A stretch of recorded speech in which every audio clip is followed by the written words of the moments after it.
Michael Nyman Festival is een 5-daags festival rond de componist Michael Nyman. Het is een co-productie van het Noord-Nederlands Orkest en Stichting Priem. En ieder jaar organiseren wij een groot festival rond een hedendaags toonaangevend levend componist. En dit jaar Michael Nyman. Michael Nyman is in onze ogen een beetje ondergewaardeerd. So it's a whole festival about you and your art. How do you experience that? Well, I think it's really wonderful. It's the first time anything like this has happened anywhere in the world. I mean, quite often there's the music, so it might be the Michael Nyman Band, it might be 2 Michael Nyman Band concerts. But what is wonderful about the musical side of this festival is that there's my orchestral work. Nou, een van de hoogtepunten zal ongetwijfeld de wereldpremière zijn van zijn Celloconcert. Wat een werk is waarin wordt gedroomd en ook wordt teruggekeken. Het is geschreven toen de bomaanslag in de Londense metro heeft plaatsgevonden. It's about a kid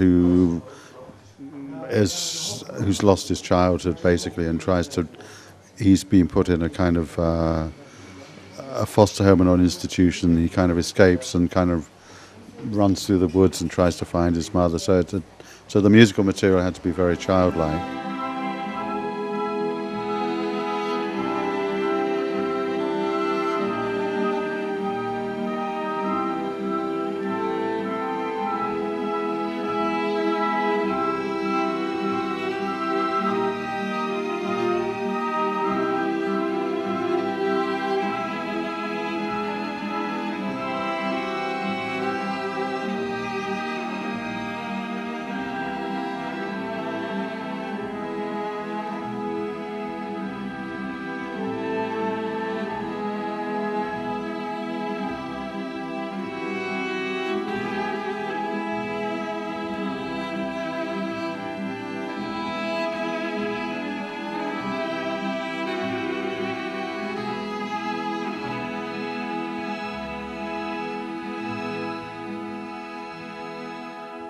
Het heeft het metrische of het ritmische, de energie van Steve Reich en het melodische van Philip Glass.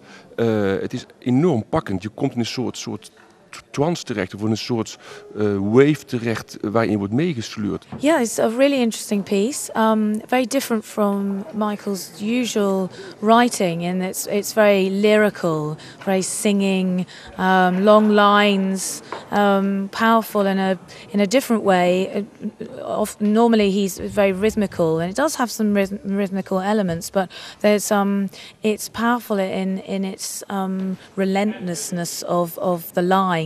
And having the cello having to sing all the time. But it's beautiful, absolutely beautiful.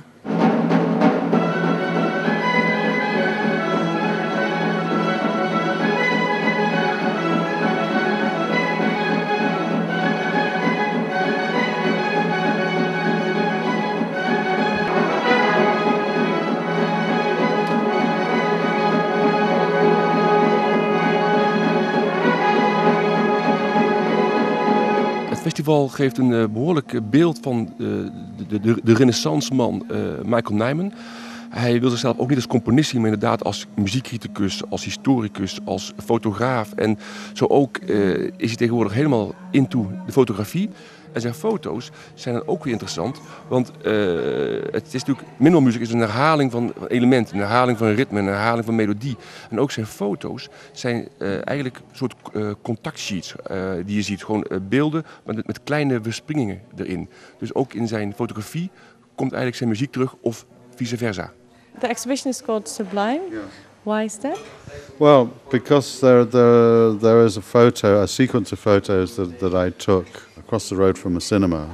There was a sort of panel, and the guy was standing on the stepladder making a word, and so I just kind of shot in kind of time delay the making of this word from the blank screen to the putting up of the first letter, and I had no idea what it was going to be. So I just kind of shot this whole sequence, more or less like a film sequence, but in stills. And then when he'd finished, I saw it was the word sublime. So it seemed to me a wonderful sequence. It seemed to me to be an artwork in itself, in the sense that it was a process.